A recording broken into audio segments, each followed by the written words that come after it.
The dive bar bathroom smelled like a mix of beer-soaked wood and overused cleaning chemicals that couldn't quite mask the underlying stench. I leaned against the chipped sink, scrolling through my phone, killing time while waiting for my turn to use the stall. That's when I noticed it. It was scratched into the wall beside the mirror in jagged, uneven letters. People knob, followed by a phone number. The handwriting was chaotic, like it had been carved in a hurry, but the words were oddly precise. I chuckled under my breath. Drunken graffiti was a staple of places like this, but this one had a strange charm. I snapped a picture of it and sent it to the group chat I had with my friends, captioning it, "Found some quality poetry tonight." The replies were instant. "What does it even mean? Drunk people are wild. Bet it's a sex line. Call it Peter." I laughed and tucked my phone back in my pocket. Yeah, no thanks. I had no interest in whatever prank or scam waited on the other end of that number. It was probably a hotline for weirdos who got off on creeping out random people. When I finally got home later that night, I looked at the picture again. People knob. What a bizarre phrase. Who even thinks to write something like that? Asterisk, asterisk, asterisk, asterisk, asterisk, asterisk. A week later, I saw it again. This time, it was at a trendy cafe downtown. I was washing my hands in their sleek, modern bathroom, the kind with motion sensor everything, when I spotted it etched faintly into the metal edge of the paper towel dispenser. The same sloppy handwriting and the same phone number. I froze, staring at it. The déjà vu hit me hard. My brain tried to rationalize it. Maybe the same prankster had been here. Maybe it was some urban scavenger hunt or guerrilla marketing campaign. But why people knob? It wasn't clever or catchy. It was just weird. I shook it off and returned to my table, but the encounter stuck with me. Over the next week, I saw the phrase in more places. Park bench near my office. A bus stop on my commute. Once, even scratched faintly into the wood of a restaurant booth where I was having dinner with coworkers. The graffiti definitely wasn't confined to seedy places, and it was spreading. First, I ignored it. That is, until I started to feel like it was following me. Asterisk, asterisk, asterisk, asterisk, asterisk, asterisk. 2 weeks after my first encounter, I decided to give in to curiosity. I was at home, scrolling through my photos, when I came across the picture I'd taken in the dive bar. My thumb hovered over the phone number. Rationally, I knew better. Calling random numbers scrawled on bathroom walls wasn't something normal people did. But the sheer repetition of it had me on edge. What was it? A joke? A secret? Or something else entirely? I reasoned with myself that it was probably some bored teenager having fun. I laugh at the nonsense, and put this whole thing to rest. Before I could second-guess myself, I hit the call button. The line connected, but no one spoke. For a moment, there was nothing but silence, and then there were sounds. Sloshing, gurgling, wet, visceral noises that made my skin crawl. I blinked, confused. Was it a bad connection? Some kind of strange audio file? I'd hardly had time to consider all the possibilities when, faintly, in the background, I heard what sounded like muffled screaming.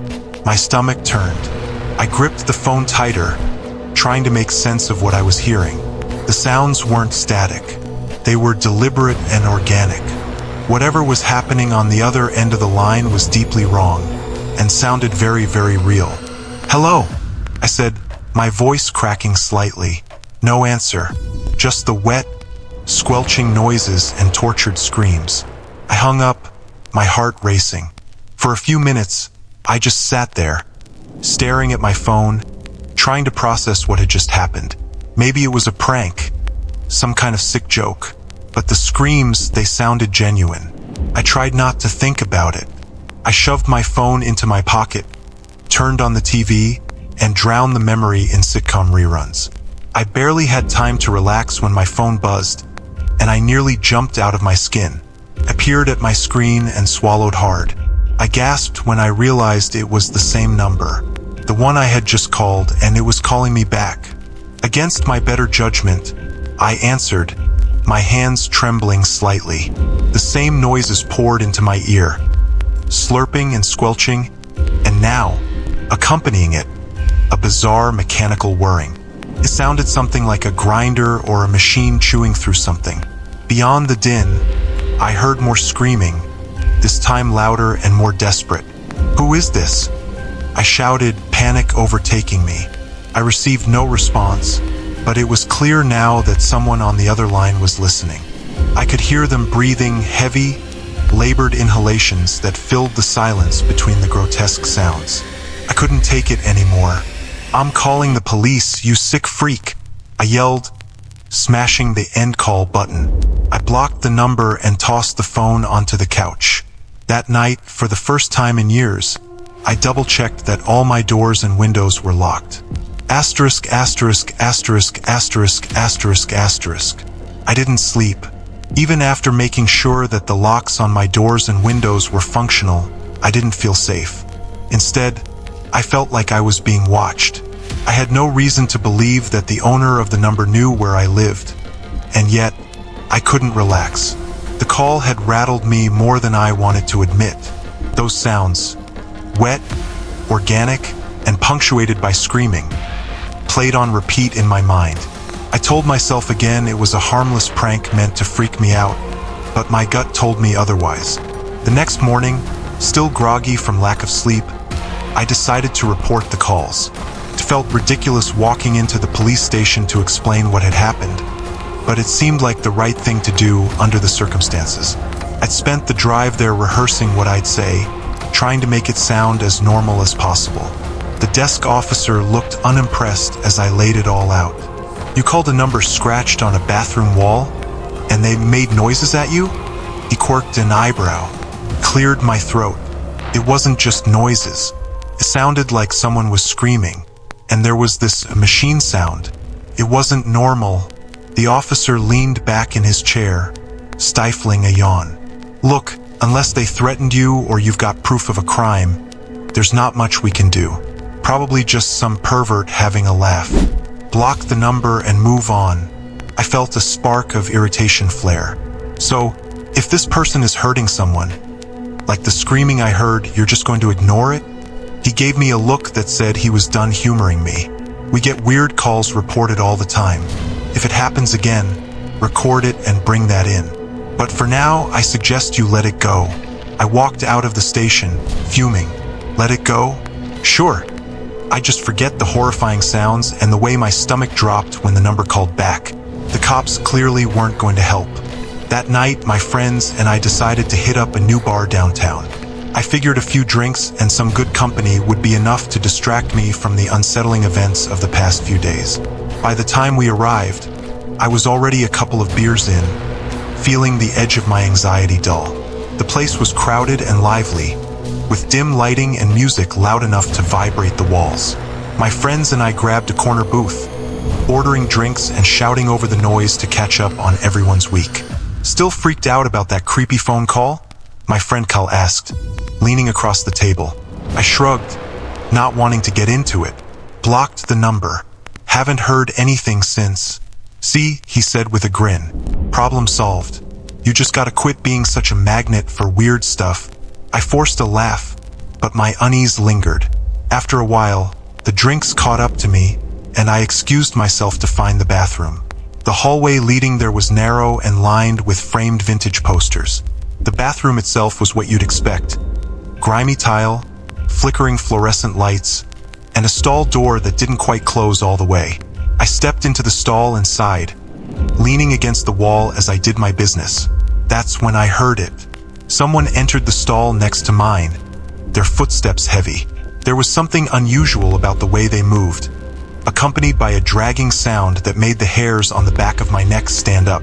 Then came the noises, wet, slurping sounds like someone sucking the marrow from a bone. My chest tightened as I recognized the sounds from the phone calls. What were the odds? I froze, straining to hear. I had to be sure. As I listened, the noises grew louder and more grotesque. A faint, rhythmic gulping, like something viscous being stirred and then swallowed. Couldn't breathe. My mind raced with panic, screaming at me to get out. I zipped up and stumbled out of the stall, barely registering the flickering lights overhead. I burst back into the main bar area, overwhelmed by the urge to flee the building. I didn't care if I sounded insane. "Guys," I said, grabbing Kyle's arm. "Someone's in the bathroom." It's the same thing from the calls. My friends exchanged glances, clearly skeptical. "What are you talking about?" Kyle asked, frowning. "I'm not joking," I hissed. Just come look." They followed me, laughing nervously as we made our way back to the bathroom. I pushed open the door, fully expecting to see someone, or something, waiting inside. It was empty. The bathroom was empty. There were no dragging footsteps and no wet noises, just the faint hum of flickering fluorescent lights, and me, looking like an absolute fool. My friends groaned in frustration. "Dude, you've had way too much to drink," Kyle said, shaking his head. "Wait," I said, pointing to the stall I'd been in. The words "People Knob" were freshly etched into the metal door, the jagged letters standing out starkly against the smoothly polished surface. "What the hell?" one of my friends muttered, leaning in for a closer look. Kyle snorted. "So someone's been tagging bathrooms. Big deal. It wasn't here when I walked in," I snapped, my voice rising. "I swear to God, something's going on." Kyle rolled his eyes. "Fine. Let's see how funny this pervert thinks they are." He whipped out his phone and dialed the number before I could stop him. "No. What are you doing, Kyle?" I shouted. "Are you crazy?" I grabbed for his phone, but he held it out of reach. "You don't get it? Now they'll have your number too." Kyle laughed. "Relax, man. They're probably some loser living in their mom's basement. I'll give Em a piece of my mind." He held the phone to his ear. A moment later, we heard the line connect, and then his grin faded. His expression shifted from amused to confused, then to something else entirely. "Fear. What is it, Kyle?" I asked, dread pooling in my stomach. His voice was barely a whisper. They want to talk to you, Peter. Asterisk, asterisk, asterisk, asterisk, asterisk, asterisk. I didn't speak to Kyle for the rest of the night. I barely even said goodbye to my friends as I bolted out of the bar. The words, "They want to talk to you," played on a loop in my head, growing louder with each repetition until I felt like my skull would split. The streets blurred past me as I power-walked toward home, sweat slicking my palms. The city lights offered no comfort. Each shadow, every passing stranger, felt sinister. When I reached my apartment building, I froze at the sight of my door. It was ajar. I stood there for a moment, rooted in place. Had I forgotten to lock it? No, I remembered doing it before I left. My gut twisted as I opened the door, wincing at the creak of the hinges. The living room looked normal, too normal. My laptop was still on the coffee table, the half-empty bag of chips from earlier in the day untouched. Nothing seemed out of place, and yet the air felt heavy. Grabbing the largest kitchen knife I owned, I began a slow, deliberate sweep of the apartment. My breath caught in my throat as I checked the closets, under the bed, and behind the shower curtain. Everything was as it should be. Everything, that is, except the bathroom. When I turned the light on, I nearly dropped the knife. There it was, "People Knob," scratched into the tile above the sink, the same message that had haunted me for days. The jagged letters glared back at me, meticulously scrawled in identical handwriting. I stumbled back. This wasn't just a prank. Someone had been in my apartment. Someone who knew exactly what they were doing. I didn't waste another second. I bolted out of the building, knife still in hand, and called my best friend, Jake, begging to crash on his couch for the night. Jake didn't ask many questions.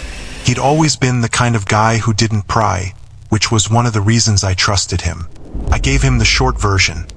Someone had broken into my apartment and left a creepy message. He nodded grimly, offering me a blanket and a beer.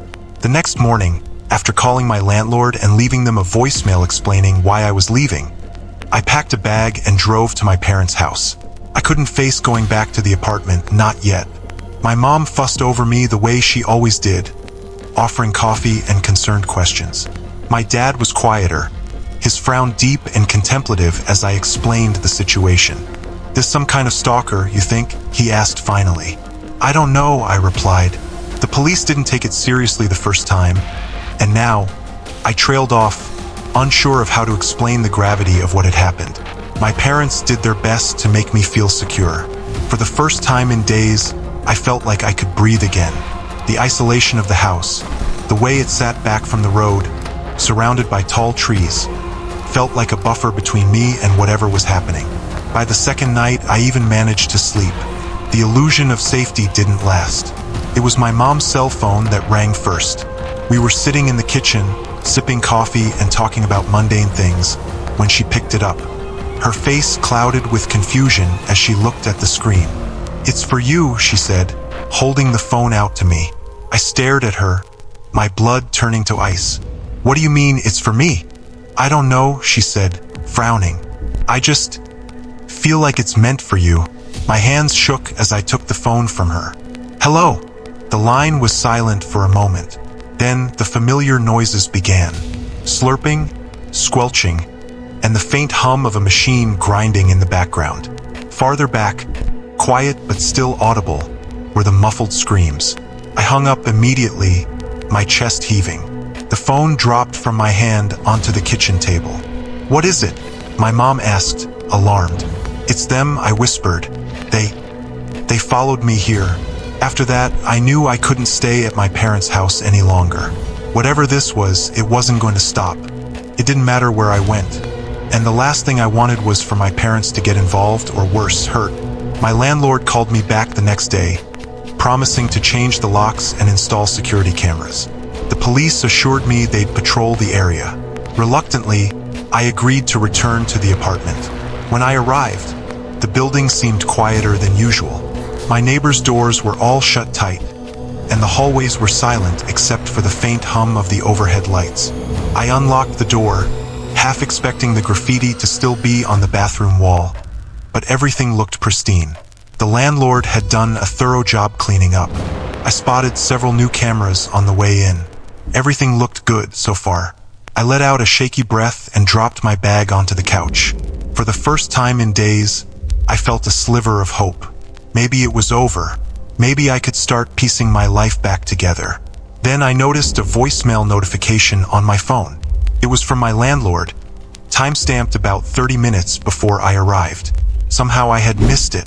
I pressed play, holding the phone to my ear. "Peter, it's Jim," the message began, his voice trembling. "Listen, I was reviewing the security footage from the night of the break-in, and... Look, I don't know how to say this, but whatever went into your apartment that night, it never left. Still in there. I'm on my way with the police. Don't go inside. Whatever you do, don't..." The message cut off. I stood there, frozen. Jim's message hadn't even had time to register yet by the time a sound reached me from the bedroom. It was faint at first, but as I listened, it grew louder. A wet, scraping noise, punctuated by the rhythmic thud of heavy footsteps. They were getting closer. I didn't even grab my bag. I bolted out the door and sprinted down the street. I didn't stop running until I was blocks away and my legs gave out. My lungs felt as if they were on fire by the time I collapsed on a bench near a 24-hour diner. I gulped down air, glancing over my shoulder like a hunted animal. Every shadow on the sidewalk, every car passing by, felt like a threat. Jim's voicemail replayed in my mind, his panicked words echoing over the sound of those dragging footsteps. Whatever went into my apartment that night, it never left. I never went back to my apartment again. By the time my landlord and the police arrived, I was already gone, sitting in Jake's living room, shaking as I tried to explain what had happened. Jake didn't interrupt, and for once, he didn't even crack a joke. When I finished, he sat in stunned silence. "Man, you're not going back there, are you?" he finally asked. I shook my head vehemently. "No, I'm done. I'm not going back, not when he... It knows where I live, and I meant it. Whatever I left behind, clothes, furniture, even my laptop, it wasn't worth my trouble or my life." Jake offered to let me crash at his place for a while, but I knew that wasn't an option. I didn't want whatever it was to follow me there, too. I spent the next week at a cheap motel on the edge of town, paying in cash and keeping my phone turned off except to check for updates from the landlord and the cops. Each night, I triple-checked the locks on the door and windows, slept with the lights on, and tucked a knife under my pillow. The landlord called twice. The first time, he left a voicemail saying the apartment was empty when they arrived. According to him, there was no sign of forced entry. No signs of anyone or anything inside. Couldn't help but scoff. The second time, he didn't leave a message. Asterisk, asterisk, asterisk, asterisk, asterisk, asterisk. I left town the following weekend. I packed what little I could fit into my car and drove until the city was a distant memory. I settled in a small town a few states away, a quiet place where nobody knew my name. I found a job at a local hardware store and rented a modest room above an elderly couple's garage. For a while, I began to believe I could move on. Unfortunately, as it turns out, the damage was already done. I still see it sometimes. Not the thing itself, thank God, but the aftermath. Little signs that remind me that it's still out there. A phrase scrawled on a wall in an unfamiliar handwriting. A phone number scratched into the edge of a table at a diner.